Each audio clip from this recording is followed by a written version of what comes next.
Okay, so the first question that I have to ask you is, what's it feel like to be an icon?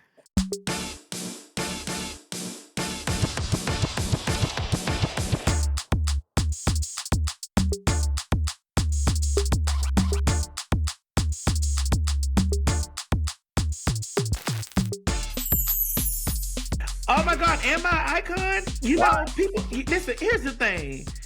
Olay, the people try to really, really do everything in their power to discount my presence. Like, and I think that people think that to be an icon or to be something that's a role model or somebody that you look up, you have to be cookie cutter.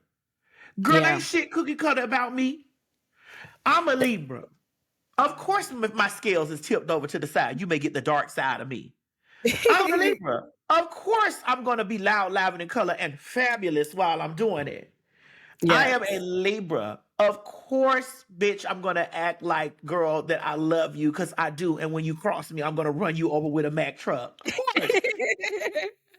And so I think that people get this thing and be like, well, why would somebody say that she's an icon or you? And then when you really look around and you look at things that you've accomplished, or not just accomplished, or the contributions, or how your voice moves the needle in certain things, you be like, yeah, I might be that, but I'm never conceited with it. Yes. And here's how I don't show.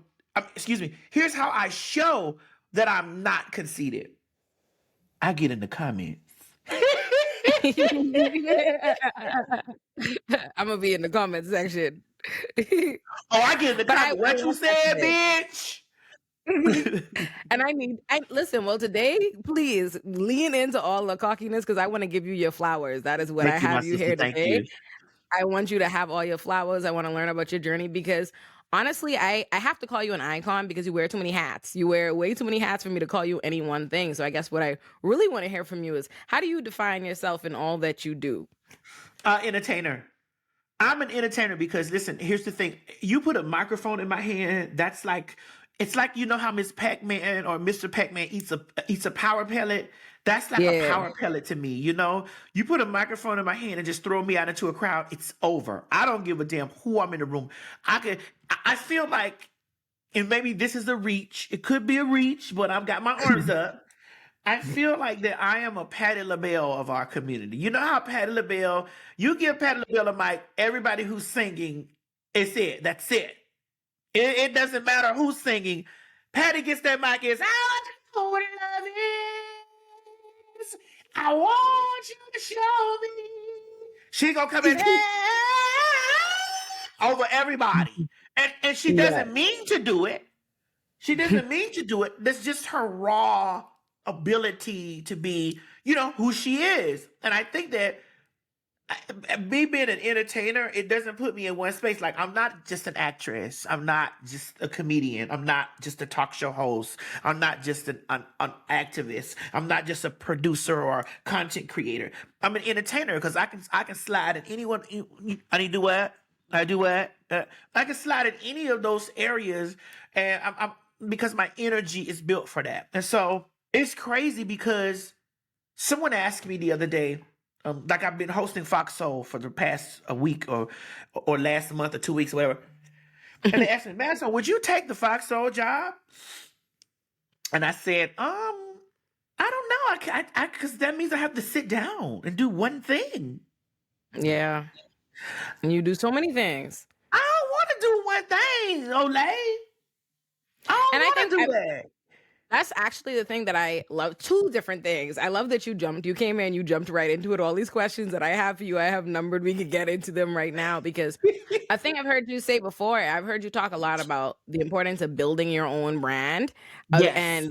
And you talking about the fact that you wear so many hats and you are this Patti LaBelle in the community. I think that's what makes you jump out to me is not only are you like one of the most visible Black trans women, period, but not as beyond that. You are like a pop icon. We know you in the Black community. We know you in the LGBT community, the trans community, everybody. And I'm like, and you've managed to do that without in any way conforming. Like what I never get from you is any respectability politics. I always see every time I watch an interview with you, 10 toes down on everything, who I am, this, why, and I'm like, everyone who even groups you would expect to usually push back and have a problem have embraced you. How do you think you got to that? What do you think has made people connect to you so much?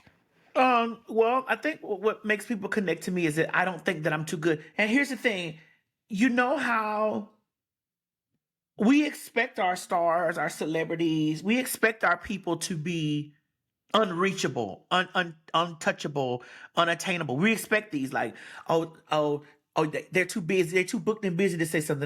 They're too booked and busy to be involved. They're too, yeah, I'm booked and busy, but I can get down here in this with y'all. Yes, I can make time for this. You feel me? You know, I want to use an example, but I want to say this, but I'm not this person. Like, okay, because we're gonna end up, I know somewhere in the conversation we're gonna end up talking about her, but Beyonce. Like, Yes. right now, Beyonce outside. She Have is. you not been looking? Oh no, I'm looking. I'm Hive. She's outside. Beyonce outside. She's at the events. She's showing up, honey. She's taking selfies. Show is. She outside. You feel me? And Right. so I think that she works hard and she gives to her fans and she gives to her people. But I think that she's heard people say, we lost connection to you, Beyonce, because there were times that you used to do the interviews, you used to do this, you do this, and we feel like that we lost connection to you. And I think that she's listening, like, okay, I done got all my plex, all my this. Let me get in here with my people. Yeah. With me, I'm not on a Beyonce level. I'm outside. But I'm also outside, you know, and still not as tangible, but I'm still outside. You know, I may pop up to the motherfucking spot over there where they got where they selling gizzards and everybody else outside of the gizzard. Yeah, I may pull up in a black truck and get out with my security and get me some gizzards and be like, hey y'all, let me take pictures with them and get in my truck and hit it. You know what I'm saying? But I'm not gonna be like, well, go in there.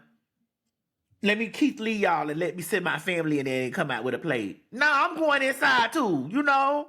So I just think that that's what makes people feel connected to me. It's like, shit, when I get famous or popular or whatever, and you know, I want to be in a space where I don't lose the connection or lose touch with people that love me and help me get there. I usually, because somebody said the other day, oh, I'm just rambling, girl, you gonna get this from me. This is your interview. You talk. We want to hear you. Usually people give, well, you know, I'm not gonna do that, or I can't do. That's not me, and I don't even like to even deal with people like that. Like I was just at the Emmys, right? So I went to the Emmys, got there. Tisha Campbell, Taraji P. Henson, like Taraji saw me, she screamed. She said, "Oh my God! Oh God! Oh my God!" Tisha Campbell, oh, TS, you know, it's like that. Like they feel connected to me because I speak to everybody. I speak to women. I speak to men. Shit, I speak to straight men. I speak to, you know, gay men. I speak to women because it's just like I don't feel like that I'm one thing. I don't feel like that I'm a woman. I don't feel like that I'm a man. I don't feel like that I'm like one thing. I feel like that I'm connected to all aspects of living. And I think that that's what keeps people that make people love me. I could pull up on a gang of niggas and get out on the block. Where the weed at? No, what the weed at? You know, and nobody's over there concerned about me trying to make a move on them or try to question their sexuality or try, because that's not what I'm there for. I'm there for the weed. What the weed at? You know what I'm saying? So you have to remain. You can't get so big as a star that you too good to have a conversation. Valentine's Day, I didn't have a Valentine's. So I went live and I opened the floor up on my live, on my YouTube channel, on all my platforms, and I sent a link out and I let all my people that love me come on. It was a few 25, 30 people that was able to come on.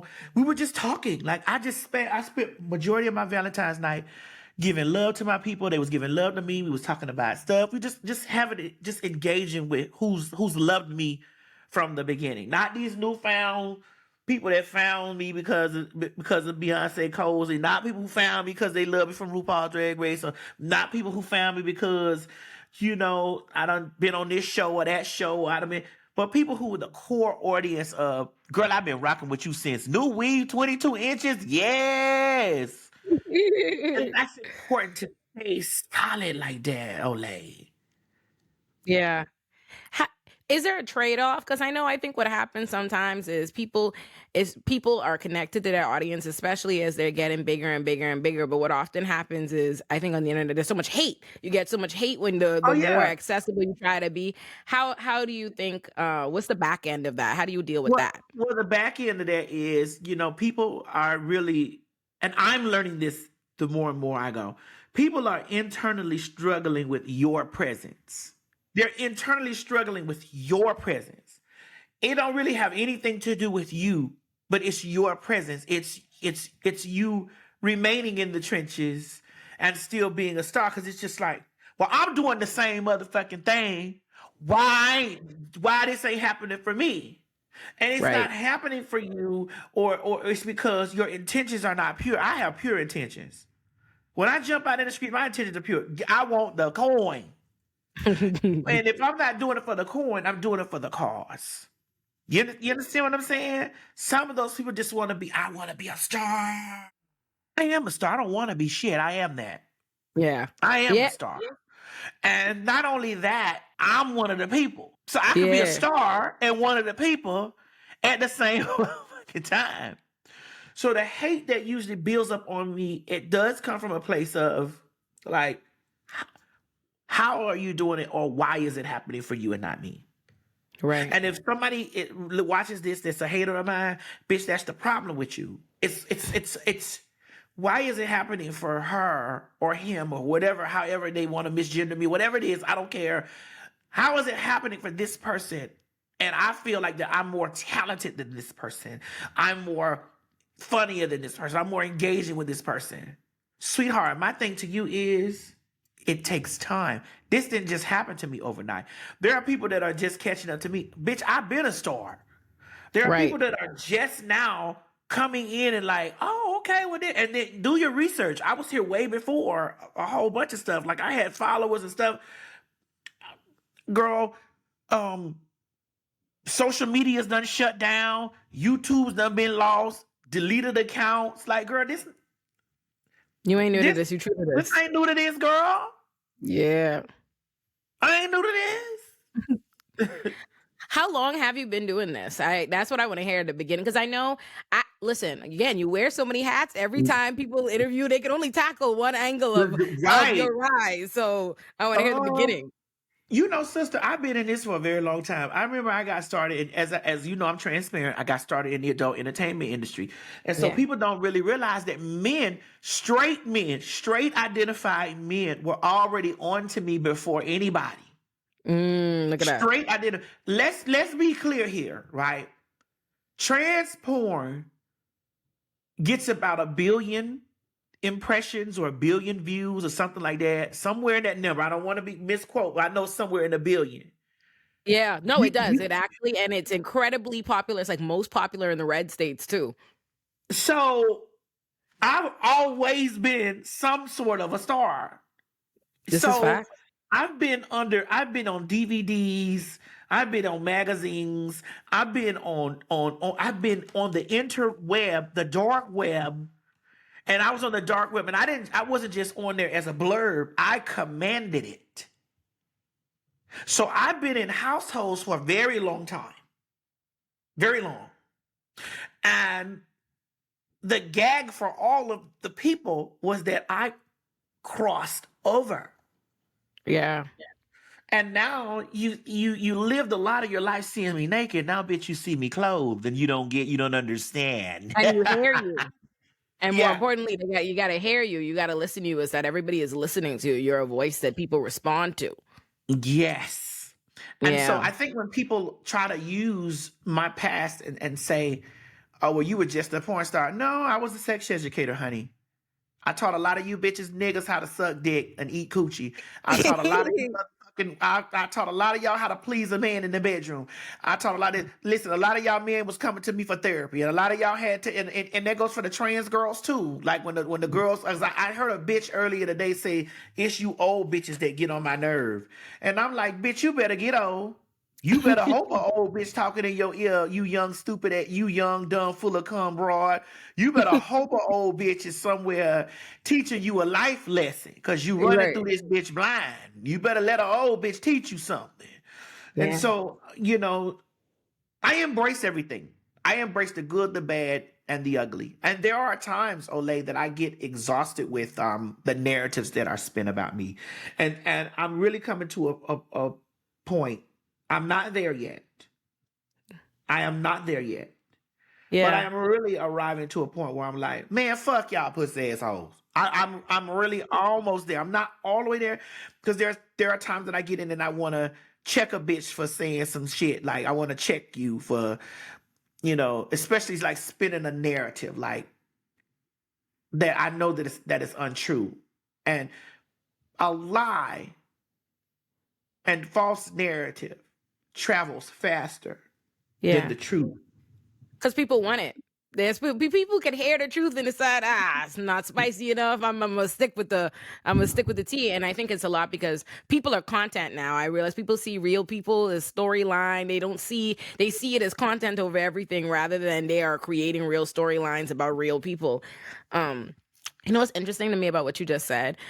When I asked you about the receiving this hate and negativity, what I loved is you, to the people outside of community, immediately people who are jealous or have a problem with just who you are, what they see you as, XYZ, the immediate dismissal of that's their internal struggle. And what I saw you spend more time on was negativity you feel is coming from your own community, a community where you don't expect that. And I think that was really interesting, because it really lets me know how much space shouldn't even be given to that kind of negativity is going to come and go with it. And if there's anything to even wrestle with internally, is what you hear from your own peers or people who look like you and you don't expect that from. That's what makes that more difficult, I'm imagining. It does. It makes you angry, because it's just like, bitch, with all your chiseling away at me, sweetheart. You really want to be something like me. Maybe not. You may not want to look like me or be shaped like me, whatever. But you do want to be something like me. And what's going on with me now? This is the building block to what makes this was going to happen to you, because if you moved me out of the seat and occupied my space, there's somebody next to me. I mean, there's somebody out there that's going to do to you what you were doing to me.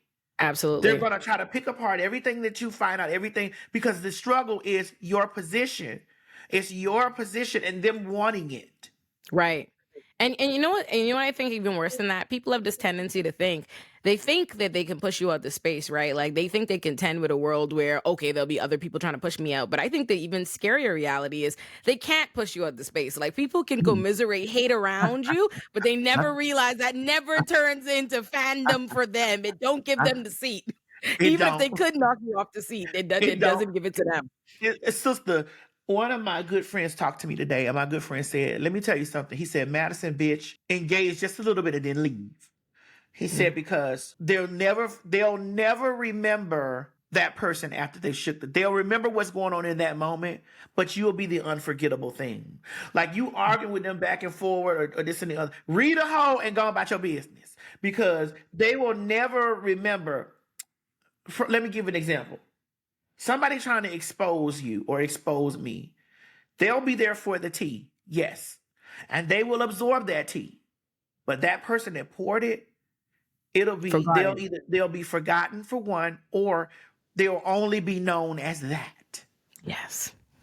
That's it. They'll only be known as, girl, that's that girl that posed such and such tea. We don't never know what type of job they got. We don't know what type of star they are. We don't know. It's just that girl they posed the tea girl. And then there are people who are private people that just like, I don't fuck with people like that. Bang. That I don't very want people true. like that. I don't. Listen, and you gotta watch people that do that from your circle too. Like they could do that, and you could feel hurt, because in the moment it don't feel good. It don't, because it's happened to me a few times. So in the moment it does not feel good. But then you start looking around like, well, where they at? Like even you start thinking like, damn, they were so loud. last year or 2 years ago, or what they at? I don't even see them thriving. Right. But Right. I know they see me. I know every time they turn around, they see me. So Listen. you just gotta hush. I mean, you give your little bit and then you go on because they eventually will phase out. Yeah.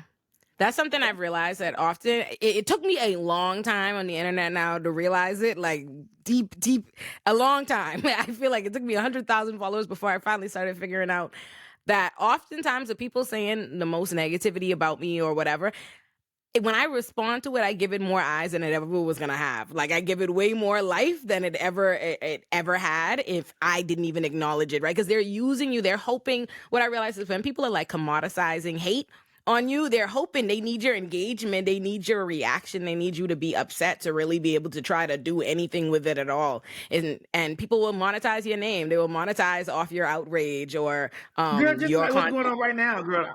Girl, just like what's going on right now, Olay. I'm looking in the, because one of my videographers made a post about. They asked, "What was one of your contributions to Black history?" And he said, "I'm the creator of the sequence that they used on Beyonce's um, Renaissance for Cozy." Like, okay. And then people were all in the comment section like, what are you receiving? Because everybody knows I'm receiving royalties. Everybody knows that I'm credited as a writer. Like, so they're asking him, and it's just like, okay, here we go. Like, here we go. Because now it's like, Yeah. and I love him. I didn't like the responses that he was giving in the thing, like, oh, if I would have handled my business better. No, it doesn't have anything to do with you handling your business better, sweetheart, because you were paid for the service that you provided. And Yeah. in the way that you made that statement, people were taking that you wrote what I said. Nah, Right. you didn't. You Right. see, you have to be clear in what you're saying, because people who feel some type of way about me are trying to find ways to be They want to like, run with it. They want to run it's with it. especially with my name being attached to Beyonce. So it's just like, now it's just like, oh, well, Yeah. she really didn't say that. Somebody wrote that for her. No, ain't nobody wrote, bitch. That came off my dome. Ain't nobody wrote a motherfucking thing Right. for TS Madison. Right. Okay? And if you say you did, you are a fucking lie, because you didn't. And you did edit the video, yes. We did do it. You edited an hour-long video we did, and you condensed it down to 24 minutes. And Beyonce watched that video and picked out pieces that she wanted for the song Cozy. But I said it. And I hired you to do a job.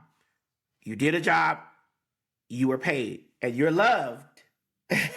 But now, and I don't want you to have these people in their brain, because this is what they're ready to do. Like, you didn't pay me. Hype. You didn't pay, Hype to because discredit you.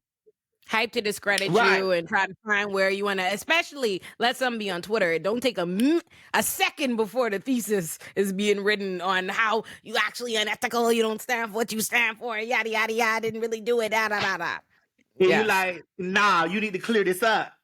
Because if Yes. you ain't clearing it up, I'm fixing to clear this up. Right. Yes, let's be clear about what we did. Yes, you did film the video in my home, in my studio, with my equipment and my lights and my camera. Yes, you did put the footage on your computer and you did edit it, but you did not say it. I could have picked up my phone, blindfolded, and told a motherfucking hoe, bitch, I'm black like that. Bitch, I'm dark brown. Bitch, dark skin, light skin, baby. Bitch, I'm black. I like potato chips, bitch, brown. Bitch, I like motherfucking hot dogs when they burnt on the side. Bitch, that came from the TS. Can't nobody Yes. write that. That was all raw TS. And so Right. that's why it spoke to us, because it wasn't scripted. It was me off of my dome. Yes, you cut out. Yes, he cut out all the rest of the stuff that we filmed, yes, it started on the green screen. Yes, he put a background in the back. Yeah, but Beyonce didn't use the video. She used the vocals from the video, which were mine, that were said by me, that were thought from me. So we're not discrediting the place that you did when you tried to edit that video and she found it, she saw it, and she used me from the video. What it sounded like to the people is you made that. Now, Right. I think you're teaching me something really valuable here, because I've been trying to figure out myself, like, there are going to be people you work with, especially on your creative projects, on the content that you create, and you respect them and you appreciate them and you love them, but it's also, this is what you do, this is what you create, this is a business, and there has to be, you protect what is yours, and set these boundaries in your names, and it can be very hard trying to navigate. How do you make sure you are protecting what's yours, speaking up for you, making sure people don't play on your name, and also making sure that these people still feel appreciated and not put down and not create an issue. So I think that was really, really nice yeah, what you just demonstrated there for me. but I'm explaining, like, and I'm not leaving him out of the equation of what he did. Exactly. I'm just clear.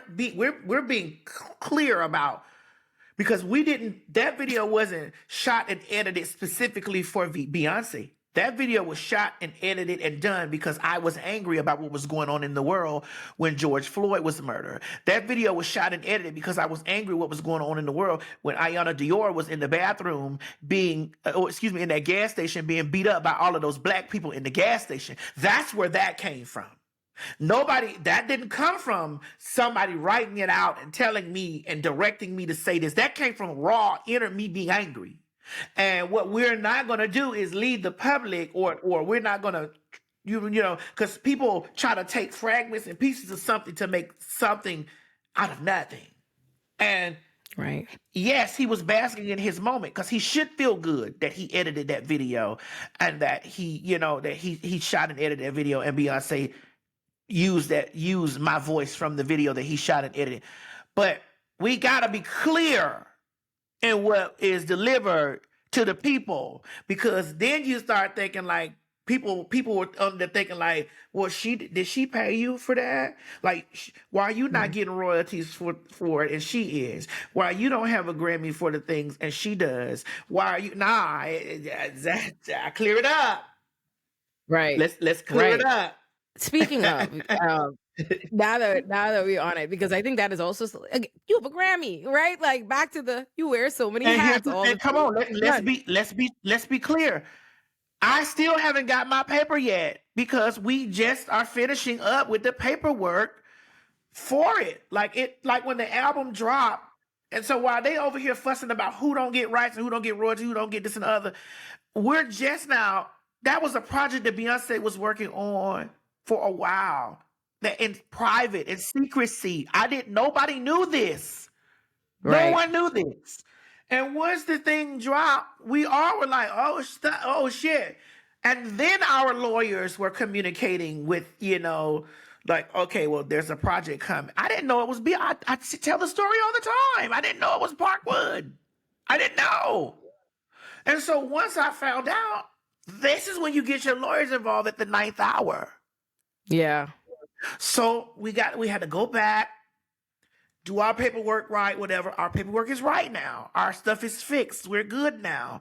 And so this is why I'm eligible to receive my Grammy, because the album won a Grammy, and I am an accredited writer on Cozy. Hey, this is my favorite track on the album. I love it. I love it too, but I'm not gonna front. I love Cozy on that, but I love America Has a Problem. Valid, a banger. Certified banger. There's really no skips on Renaissance. It ain't no skips, no. Renaissance is truly my favorite Beyonce project, and that's really hard. That's really hard to do, because Lord knows I love the others. But Renaissance, really. Listen, I love Hold Up. You don't love me like I love it. Slow down. I love all of the projects that Beyonce has worked on. But it's just something feels so different about Renaissance. Even the country, and even Act 2 that's coming with the country. It's just, there's something different about it. And I think what you and I, Olay, both are feeling the difference is she's reclaiming all things Black. Yeah. That was created by Black. That's why I feel so good that my voice is there. I'm Black like that, because that means so much significance in that whole Renaissance Yeah. thing, because it's just like house music. It's black. It started black queer. It's house and disco and dance. That's black queer inspired and created. Yeah. Country is black created. Black folks is the first cowboys. Hey, tell them. Let the So people know. country music is black. So I think what she's doing, and if we go through this project and we get to Act 3 and it's rock and roll, I just know it is. Oh, I just know it's rock and roll. I already have it in my. I am convinced. Color me convinced that it's rock. I'm waiting for her hair to go black. I just know that it's coming. that just shows that her connection to her blackness in totality. Like I'm black. That's why Cozy means so much to me. I'm black like that. Like all that. Right. All of Right. that, that's black. I'm black like that. And I'm Yeah. not gonna let nobody come through and take my moment for standing on my blackness in a time I was angry about black. I'm not gonna let nobody come through and be like, oh, somebody wrote that for you. Nah, we clearing this up now. That Hey, came from here in my heart. That came from my I think. heart. We mm-mm. Listen, I think that's important. It really reminds me of, and it's not an understated part of the work that you do, but the work that you do as an activist, but not just an activist, just as being as visible and taking up as much space as you do as a Black trans woman, because there's just so much erasure and there's so much, people are always talking about the trans community and the LGBT community is divorced from the Black community, which is ridiculous in so many respects. It's historically inaccurate, it's life inaccurate, it just is unreal. And so I think that is what I so appreciate so much about not even just your activism, but it's how much space you take up. Like you take up so much space and you're so unapologetic. And I love feeling like when I watch you on interviews, like you burst through the doors. Like when I see you on Breakfast Club, I see you in these places and you look and you see what is normally audiences that are just so hateful or so unwilling to even listen to what's being presented, be forced to really have to contend with you. And I think that's amazing. So how'd you get to that, to be able to be that kind of voice and activist? In order for you to try to not convince, but in order for you to convey something to someone, you also have to listen to what people are saying. You have to listen so that you can hear what people are thinking makes them different. You have to be able to listen. Like, well, this doesn't affect me because I'm Black and I'm straight. This doesn't affect me because I'm Black and I'm a woman. This doesn't affect me because I'm Black and I'm a man. And then I come through and be like, all right, well, let me give you examples of how all of it affects me, and I'm Black and trans, and I have had a Black man experience. I have had a Black woman experience. I have had a Black straight experience. So let's talk about it. Let's talk about the experiences. And then once we lay all of our experiences down, you'll really realize how we are 6 degrees of separation from each other, girl. Yeah. We are arm's reach from each other. So we're not experiencing something at different times. We're experiencing Blackness all at the same time, girl. Yeah. And that's the thing, right? I feel I always imagine, I have a lot of Black trans friends, and I've also spoken to a lot of Black trans highly visible people, and they're always doing a lot of listening, and they always have that understanding, and there's so much grace that I feel like the community offers to everybody else, because there is this recognition. They understand. Trans people understand better than everybody. Like you said, they have so many experiences. They understand where people is coming from. I think the issue is, do you feel listened to? Do you feel like the Black trans community is listened to? I feel like they listen to me. Yeah. Because I don't use a lot of academia when I'm talking about it, because I'm talking to people that don't hold a lot of academia. You understand what I'm saying? So I mean, I feel like they listen to me, or they get an opportunity to open their minds up to thinking like, you know what? Shit. Master, you make a valid point. And then people, when I'm on my platform, Olay, and I'm talking about something, and this lets me know how closed-minded some people are. I could be talking about something that's happening in the world, and what I'll do is I'll go back with what's going on in the world, and I'll bring it back to what has happened to me. Mhm. Because if I can give you an example of this happening to me or telling you how I experienced this, then you can think of it from a place of, damn, that person went through that. Or if I can give you an example and then open up the dialogue and say, well, tell me your experience. For example, you are a biological woman. Am I correct? Yes. I don't want to use the term cis because Yes. I know that it upsets a lot of people. I know a lot of people get, so I stick to the regular school. I know there might be some trans people that may be like, but it's okay, trans people. We all right. So biological woman, I'm a trans woman, right? You and I will never have the same lived experiences because I don't have a vagina and I don't have a uterus. So your lived experience and my lived experiences will be different, especially when it comes down to the natural state of being a female. We will never have that lived experience. You and I may have some shared experiences, especially with dealing with men, Yeah. dating men, dating, what I'm saying, dating a race of men, dating black men, whatever. You and I will have those are shared experiences because we could sit around, girl, did he tell you, girl, yes, or girl, Now, when you start saying, but girl, my period was on that night, I'm like, oh, hey, I got to check out of that because I don't know how that's not my lived experience, but my shared experience is, girl, that nigga ain't shit. Yeah, girl, you know why he ain't shit? Oh, girl, that was a good man.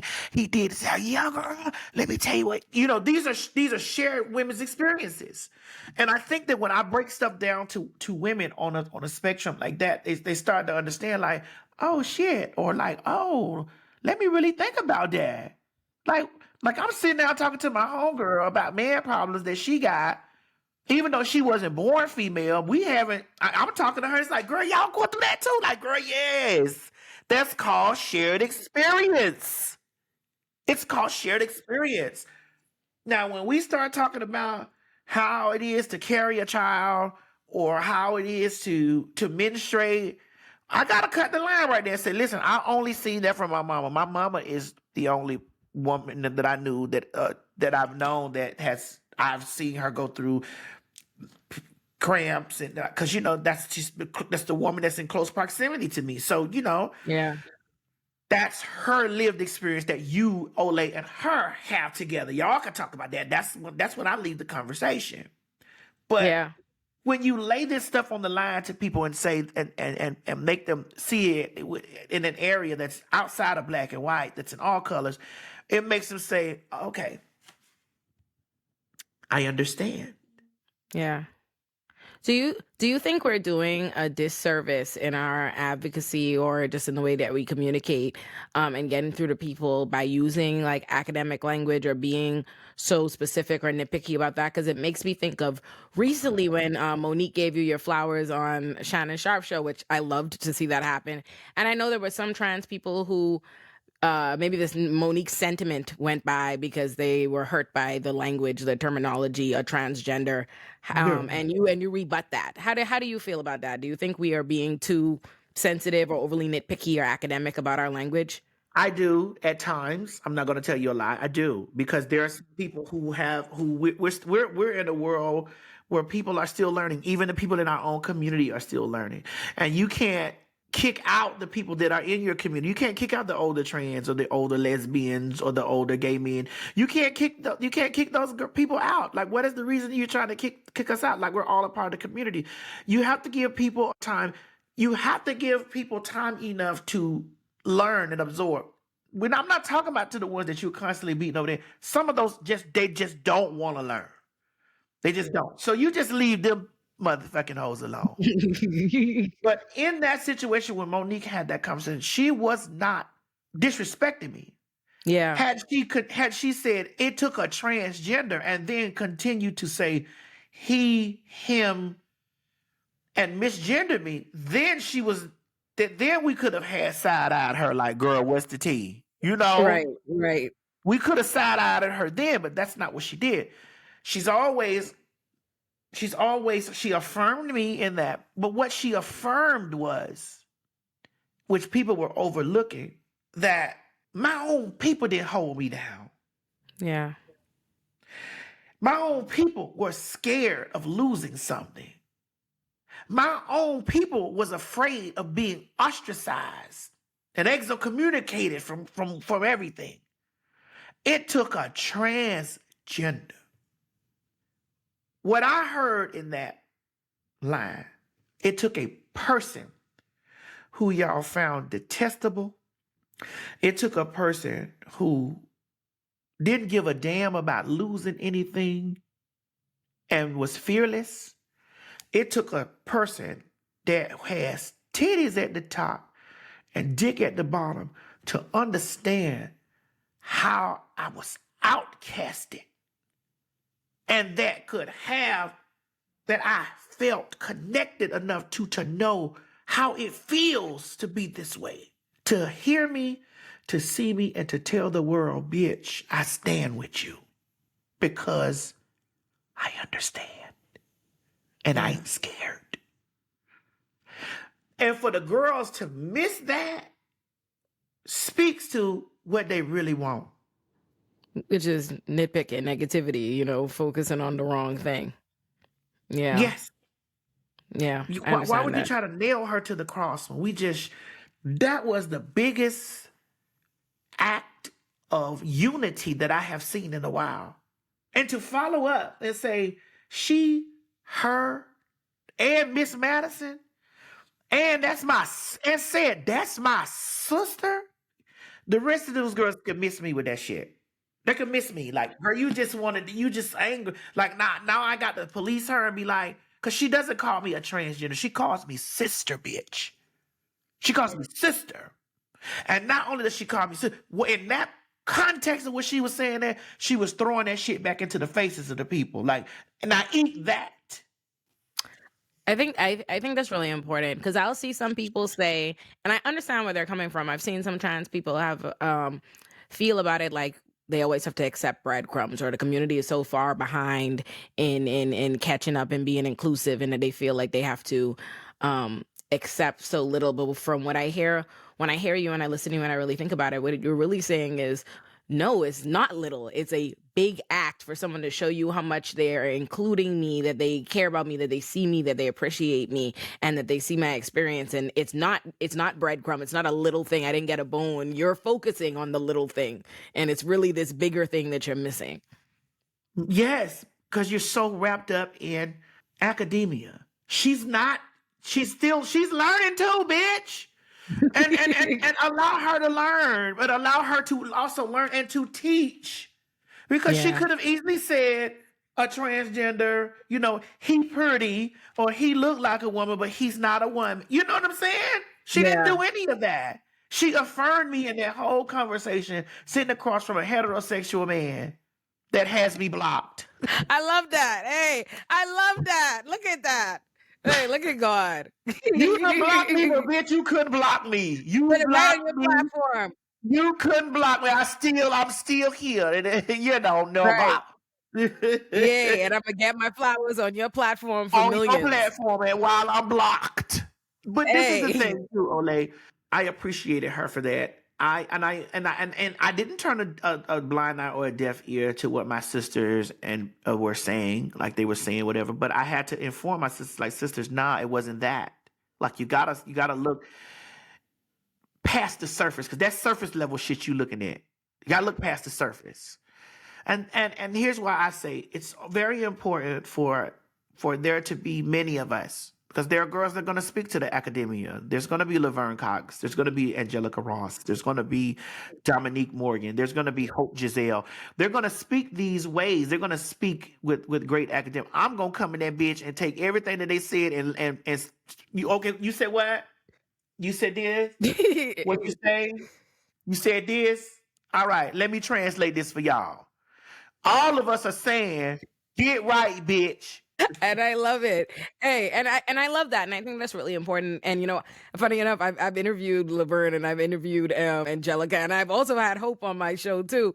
And I think that's the thing I love about y'all is also, one, why I've invited you for Iconic is I really want you to get your flowers as the individual that you are. Like so often, you just get lumped into the group, and that was something I saw you really point out. Like Monique is talking about me as a person. I am a Yes. person. This is not about everybody else right This now. ain't This about is about everybody else. me. This is Like, not your and moment that's what right I now. really want to make sure you get. Yeah, this is not your moment right now. This is not your moment to take this, is what she's saying, and take this into a moment for. This is not of her a dig at the trans community. This is not your moment to do that, and don't fuck up mine. Don't do that. This is a moment of unity.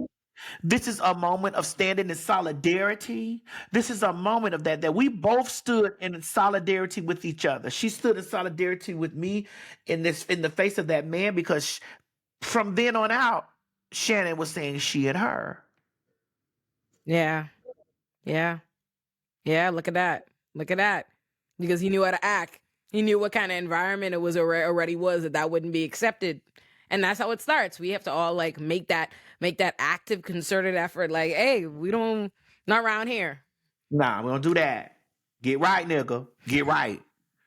You, you, you know what I love that you always do in your interviews, which is the opposite of how people are wrongly taking Kat and Monique's interview, because what they're doing is not messy. People keep trying to portray it that way. It's necessary. They need to be able to call out the mistreatment they've experienced as professionals and in the industry they're in and in their community. Nothing about it is messy. But what I always love that you do in your interviews is I always hear you end up speaking about somebody that's been good to you. Like I always hear you express so much appreciation. Like I watched a bunch of your interviews. You did Yeah. that in your Jason Lee interview. You talked about your appreciation for Beyonce, your appreciation for Nicki, your appreciation for Pete. And what you always say is no matter what controversy they're going through, I always appreciate how you say, they have been very good to me. That person has been good to me. They have treated me right like that. Who do you find in the community and in your experience in all your different hats? Hollywood doesn't feel suffice to say it. Do you feel like has been good and has been a friend and an ally and people we should embrace or look to? In our community, Yeah, because I could speak about outside our community who's been good you, to me. you can do But both. This is your interview. in our community, I have to say that Dominique Morgan has been good to me and has listened to me and has wanted community for me and wanted to bring me back into community. And I want to tell you this, Olay. I talk heavy for my community. I do a lot of behind the scenes stuff for my community that people that I don't even talk about. But I keep a distance in my community because they are the first ones clawing at me. That's a hurtful thing for me. That they're the first ones clawing at me or wanting me to plummet and crash. And they're the first ones that are spinning narratives and keeping things going. They're the first ones. And it's just like, and so Dominique is really teaching me how to, or really bringing me back into how to not love my community from a distance, but be able to wrap my arms around in my community, because she buys me gifts. We talk on the phone. We're doing programs together because I'm getting ready to do something major. I can't tell you yet because it's still in the works. I'm getting ready to do something major for the girls. Like she's right there in the front helping me do this stuff. But what I can tell you is I'm really standoffish because I've been burned so much by people close to me. And these people are close to me in my community. In my community. I've gotten massive amounts of love from outside of my community. So it can sting a bit. Yeah. I've been thinking about that recently because I think obviously in a different space, but that's something I feel. I was talking to my friends last night. I was like, anytime I see somebody hating on me online, very often it is somebody similarly situated to me and somebody like, I'm like, are we not of similar descent or something? And that really blows you because you feel like you.